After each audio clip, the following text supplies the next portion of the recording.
तल यता खोइ त खिदारी सिउँ मात्रै भन्छ लु उता हेर न हौ गुन्डु हुँदैन हामी चाहिँ अब कहाँ यो ओहो तिमी बोक्ने त ल बोक्नुपर्छ ल लु अहिले चाहिँ हामी चाहिँ बच्चाको सुई हान्नलाई बाँझो बारीतिर जाँदैछौँ म बच्चा बेलामा पढेको स्कुलमा नै हान्छ होला सायद अब बाटै बाटो गोरेटो बाटो जाने यस्तो बाटो माथि रोडबाट नजाने फर्किँदा नि यतिवटा आउने होइन फर्किँदा पनि यतिवटा आउने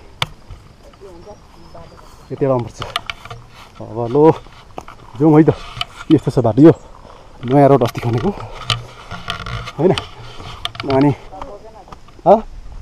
ल भिज्यो अब छाता बोकाउनु हामी त ए अब ल ए लो हामी यतातिर आइपुग्यौँ यो रुखहरू चाहिँ सबै बेचिसकेको छौँ यो रुखहरू सबै बेचेको टाउकुली भन्छ यसमा यो ठाउँलाई हामी आइपुगेका छौँ पहिले चाहिँ यो सबै बारी मकै बारी थियो होइन मकै बारी थियो अहिले यस्तो छ खेती गर्न छोडिसकेपछिको अवस्था हो यो त्यस्तो ठुलो भएको लान्छ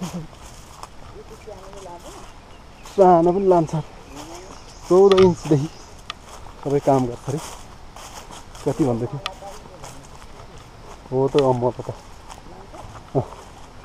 अब हामी खोला आइपुग्न लाग्यौँ यस्तो छ बाटो चाहिँ तलतिर त छैन नि त खास यहाँदेखि माथि मात्रै रुख चाहिँ होइन यता खोलासम्म अलिअलि एक दुईवटा यता त अलिअलि यता उँधो त पहिले काटिसक्यो किन अब माइक चाहिँ बच्चाले बोकेको छ म यहाँ नजिकबाट बोल्दैछु म खोला आइपुगेको खोला पनि खोल्सा जस्तो भइसकेको छ अहिले किनकि पानी नै छैन हिउँदमा अहिले पहिले त टन्नै पानी हुने गर्थ्यो खोइ किन सुके होइन त्यस्तो अवस्था छ हो र माछा पनि हुन्थ्यो माछा पनि सके जस्तो छ खोला यो सबैभन्दा ठुलो खोला है हामी स्कुल जाँदाखेरि यहाँ चाहिँ सहिले भलमा चाहिँ बस्नु अडिनु पर्ने पुल थिएन साँगो थिएन अनि पानी यस्तो सहिले ब्याग उता कुदिरहेको छ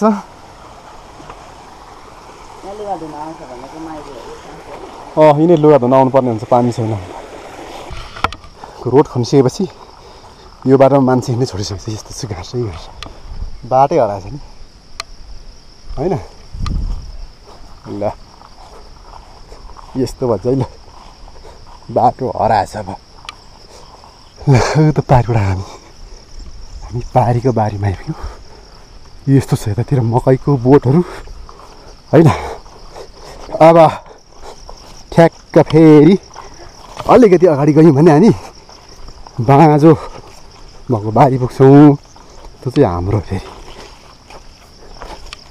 ल हेरौँ न के छ यो एरिया यो भएको चाहिँ फेरि हाम्रो पऱ्यो उता तल यता उता पर बाँस छैन यता पर खण्डेसम्म हाम्रो पऱ्यो दाजु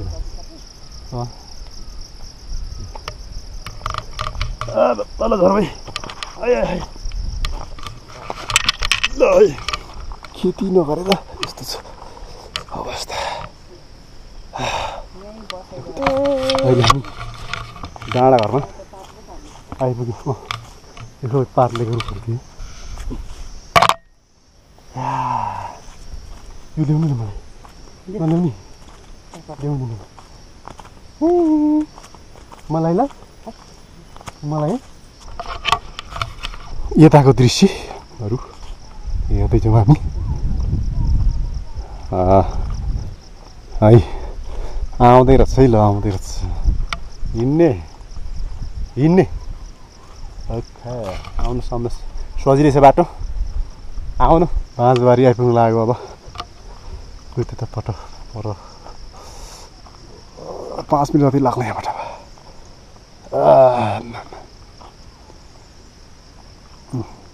आउनु आउनु यो चाहिँ आइतबारे होला हो होइन स्कुलबाट भागेर माछा मार्ने ठाउँ माछा पनि पाइन्थ्यो यता हामी हिँड्दैछौँ ल 3 जना हिँड्दैछौँ अब यो माथि रोडै ठाउँ यताबाट पनि जान्छ हामी हिँड्दा चाहिँ यताबाट हिँड्थ्यो यो माथि पुगेर जाने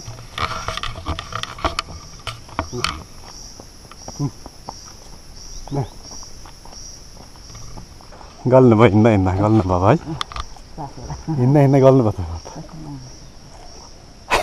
सासैबाट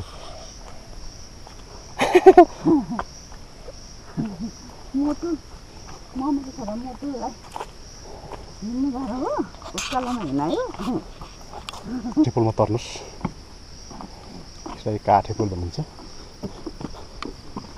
काठे साँगो लड्छ है त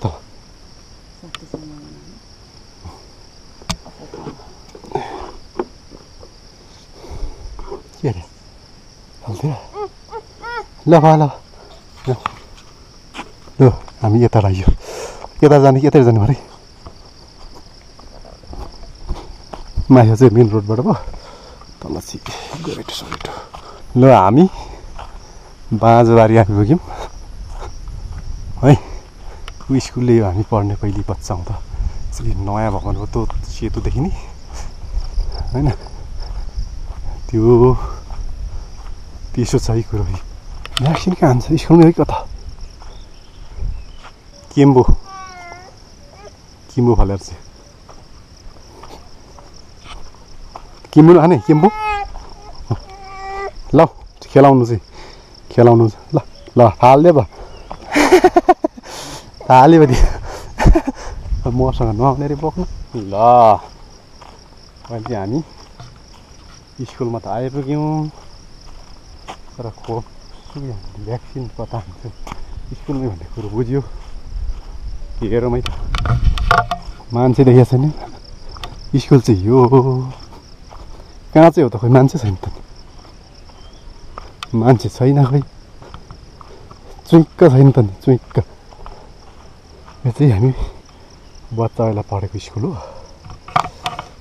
पुरानो भवन साइडको हो त्यो सिधा त्यो ठुलो भन्नु अगाडिपट्टि अर्को स्कुल भवन त्यो भत्काइसकेछ अनि खोइ त नि मान्छे छैन त मान्छे छैन त खोइ त यो चाहिँ बाँझबारी हो हाम्रो गाउँ चाहिँ त्यो पाहाडीपट्टि पर्छ हौ त्यता त्योभन्दा पल्लो स्टेप होइन यस्तो छ है सुकी हामी स्कुलमा होइन जस्तो तर नयाँ बस्तीतिर पर्छ उतातिर लाग्दैछ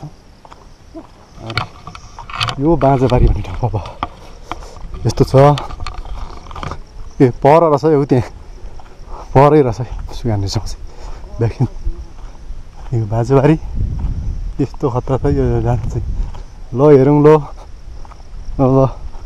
होइन के गर्ने आउनु छिटो हाम्रो गाउँ पनि देखिरहेछ पर खुट्टामा जुकाले चपाएछ हाम्रो गाउँलाई जङ्गलले पुगेछ हौ अलिकति मात्रै त्यो साइडको ठुलो उत्तिसकारी त्यो सब फाँडिन्छ यसपालि होइन अनि अलिक खोला हुन्छ हाम्रो घर थोरै देखिन्छ त्यो माथिल्लो गाउँ पनि पुरै पुरिएछ सबै जङ्गलले र यता टप गाउँ भनेको यता माथि हो आउनुहोस् है आउनुहोस् जाउँ कोही मान्छे एउटा पनि देखिएन आज भ्याक्सिन हान्नु भन्छ सुई हान्ने दिन भन्छ खोइ कन्फ्युज हुनु त क्या हो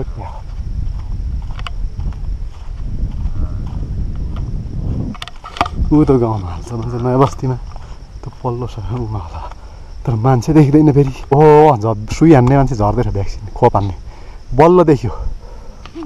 त्यो दुईजना झर्दैछ सानो बच्चा लिएर। अब हामी पनि आउनु के गरे त है उल्टो हिँडेको ल त आउनु ल बिस्तारै हिँड्नु है। अब यसो गल्ला फेरि घङ्गरको रुख यस्तो हुन्छ। यो फल्छ होइन एउटा दाना यो पछि फलिरहेको छ रातो रातो टक्क पाकेपछि र यसको लौरो चाहिँ बलियो हुन्छ टेक्ने लौरो। यो घङ्गरु काँडाको बसौँ है त त्यसपछि खानु है। नयाँ बस्तीमा जाने होइन अनि त्यहाँबाट फर्किने हो। ल ल ल किन आमा जाने आमा जाने खोप त छैन रहेछ। आज फर्किँदैछौँ हामी होइन। भोलि फेरि तल जानुपर्ने भयो। अब तल हिँड्न चाहिँ गाह्रो छ के गर्ने हिँड्नु त्यो के भन्छ तल झर्ने भन्छ। यो फर्किँदैछौँ हामी फर्किँदैछौँ भन। म पनि हिँड्दैछु है म नि हिँड्दैछु भने उकालोमा गलिन्छ। ल छोड भयो ल आउनु आउनु बा बिरुवा अनुसारको कलरहरू ठ्याक्कै छुटिरहेछ त्यहाँनिर। अलिक खाल्डा खुल्डीतिर उत्तिस अलिक फुस्रो छ्याक्राएको छ। अलिक डाँडा डाँडातिर पातले अलिकति सेतो सेतो हरियो हरियो कलरको छ। त्यो चाहिँ सानो खालको पातले। अनि अलिक टुप्पी साइडतिर अलिक रातो रातो रातो छ। त्यो चाहिँ ठुलो खाले कटुसको रुख हो। अहिले पाउ लागिरहेछ त्यस्तो त्यही हो त्यस्तो देखिरहेछ। र यो साइड मसिनो कटुस बढिरहेछ। त्यो साइड चाहिँ अलिक ठुलो कटुस बढेर अनि त्यो पल्लो साइड चाहिँ अलिक ठुलो कटुस नै बढेर तलसम्मै यहाँ त देखिन्छ तल। अहिले हामी टाउकुली भन्ने ठाउँमा आइपुग्यौँ। म चाहिँ निगुरो टिक्न लागेँ। यो निगुरो टन्ने हामीले देख्न सक्छौँ।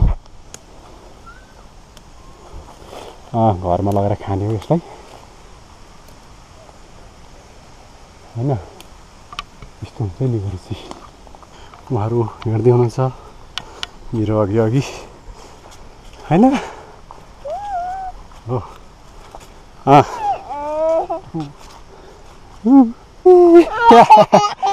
5-6 वर्ष धेरै हुने यो सानो हुन्छ नि त्यस्तो।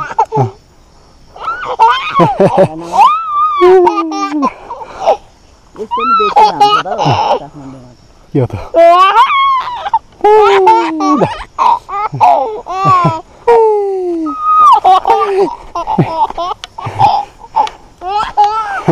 फक्रिसकेछ नि फक्रिसकेछ नि मेरो फक्रिसकेछ है।